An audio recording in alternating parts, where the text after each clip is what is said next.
Carnation, Lily, Lily, Rose, 1885 to 1886. It begins at twilight. The sun is slipping beyond the horizon in the quiet countryside of Broadway, a small village in England. John Singer Sargent, exhausted and restless, stands in the garden of his friends, the artists Francis and Mary Millett. He is staring at two young girls holding Chinese lanterns among the flowers, and suddenly he feels it, a vision fleeting yet blinding in its beauty. The dying light of day, the fragile glow of the lanterns, the soft white blossoms of lilies, it was more than a garden scene. It was the perfect metaphor for innocence caught between light and darkness, for the fragile boundary between childhood and the encroaching night. But capturing twilight is no simple feat. That pale, flickering hour exists only for minutes each evening. To trap it on canvas is nearly impossible, unless you become obsessed. And Sargent was a man of obsessions. He began work in the summer of 1885. Each evening, just before the light fell, he would drag out his easel, his paints, and his young models. For only 20 minutes each day he could work, no more, no less. If the light was wrong, he waited. If the flowers drooped, he replaced them. Day after day, week after week, he returned to the garden, fighting against the clock and against his own frustration. The painting was born in fragments of time, 1,000 fleeting twilights stitched together into one vision. Sargent's process was as much about restraint as expression.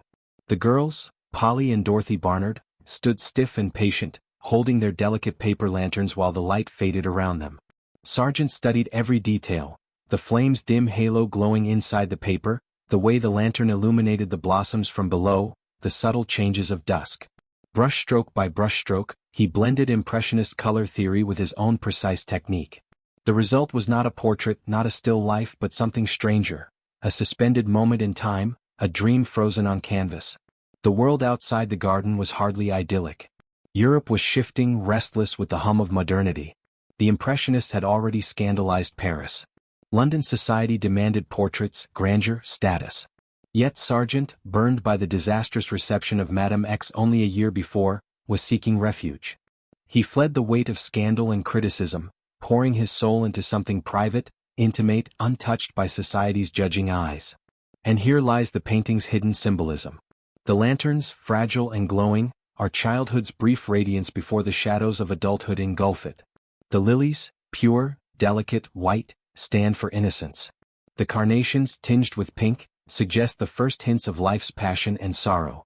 And the twilight itself, it is not just the hour of the day but the twilight of innocence itself.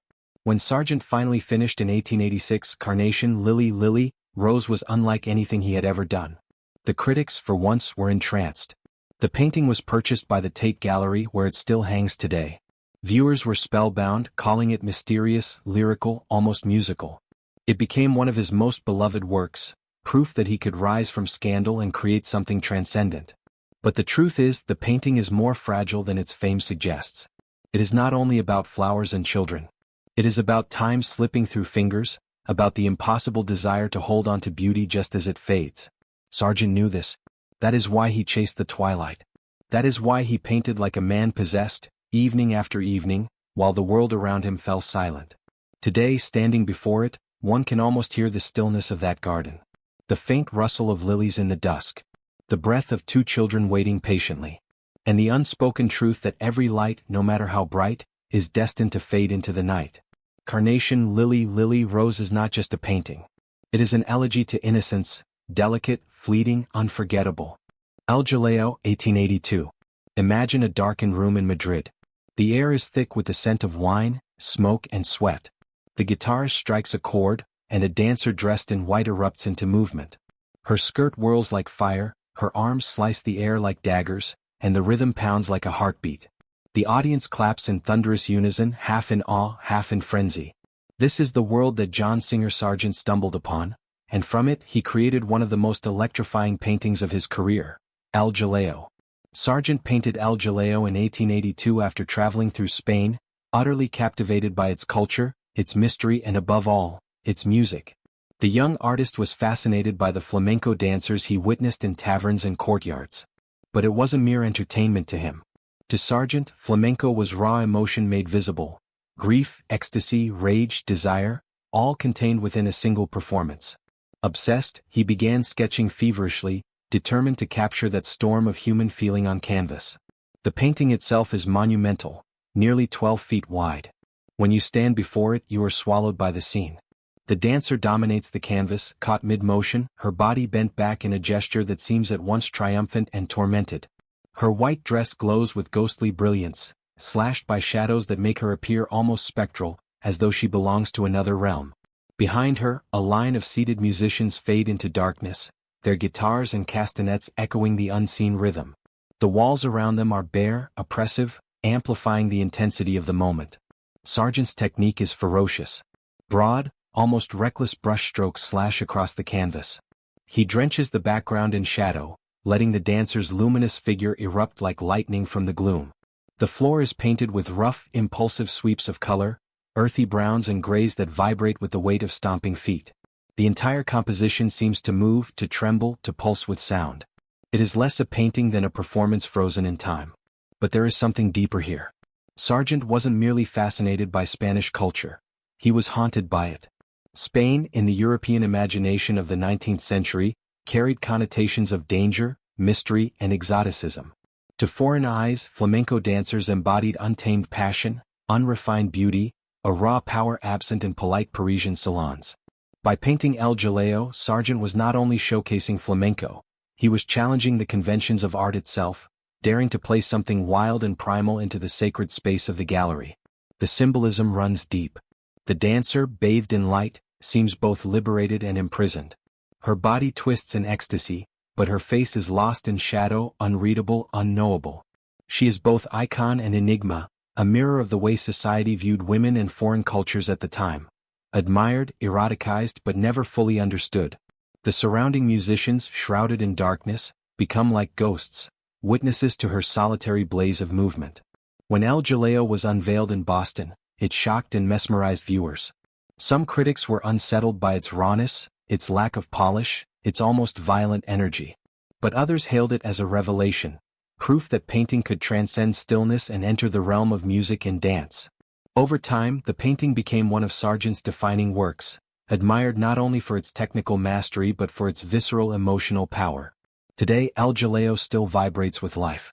Stand before it long enough, and you might swear you can hear the stomp of the dancer's shoes, the strum of the guitar, the crash of clapping hands. It is as if Sargent managed to trap not just an image but a heartbeat, a pulse, a song that will never end. And perhaps that is the true genius of the painting, that in this dim, smoky room where shadows devour everything but a single blaze of light, Sargent captured not just Spain, not just a dancer, but the eternal fire of human passion itself, burning, defiant, unquenchable. Lady Agnew of Lochnaw, 1892. She sits in a chair, her gaze meeting yours with a calm, almost teasing confidence. Draped in a gown of delicate lavender silk, she does not merely pose, she confronts. Her half-smile suggests secrets unspoken, a mind both sharp and playful. This is not a passive subject, but a woman in full command of her presence. When Singer Sargent painted Lady Agnew of Lochnaw, he was not simply painting a portrait. He was painting power wrapped in silk. The year was 1892, and Sargent had already become one of the most sought-after portraitists in Europe. Aristocrats and wealthy patrons lined up to have him immortalize them. But portraiture to Sargent was a battlefield. It was not enough to capture a face, he wanted to pierce the mask to reveal the essence of the sitter. And in Lady Agnew, he found a subject both challenging and magnetic. Lady Gertrude Agnew was the wife of Sir Andrew Agnew, a Scottish baronet.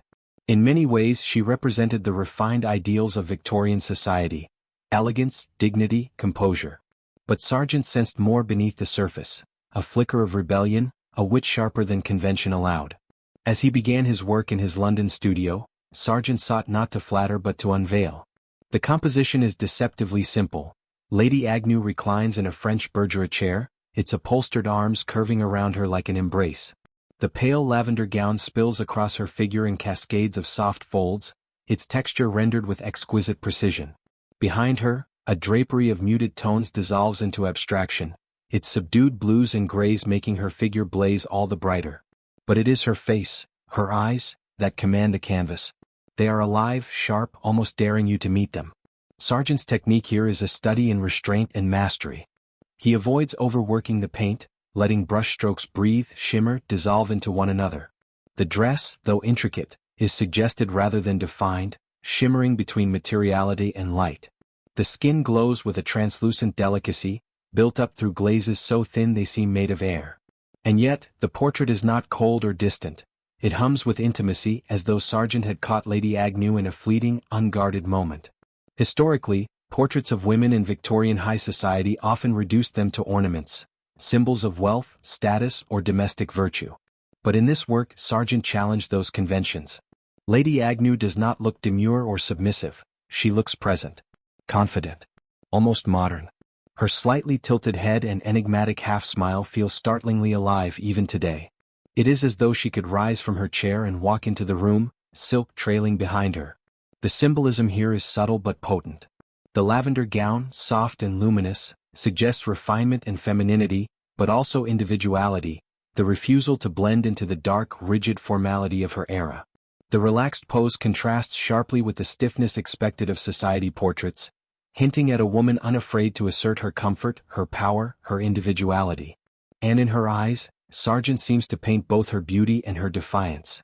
When the portrait was exhibited at the Royal Academy in 1893, it caused a sensation. Critics praised it as a masterpiece of modern portraiture.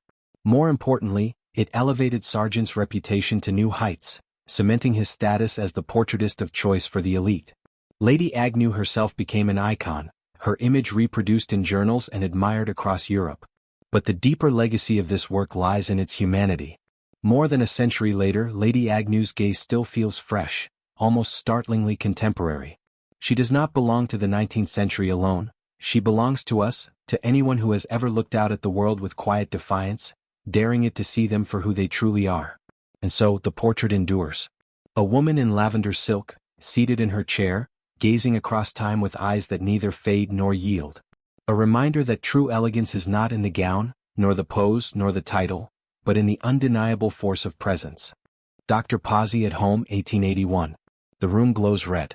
At first glance, it feels like the chamber of a seducer, not the home of a respected Parisian surgeon. Draped in a crimson silk robe with long delicate hands resting like daggers on his hips, Dr. Samuel Pozzi stares out from John Singer Sargent's canvas as if he has caught you intruding.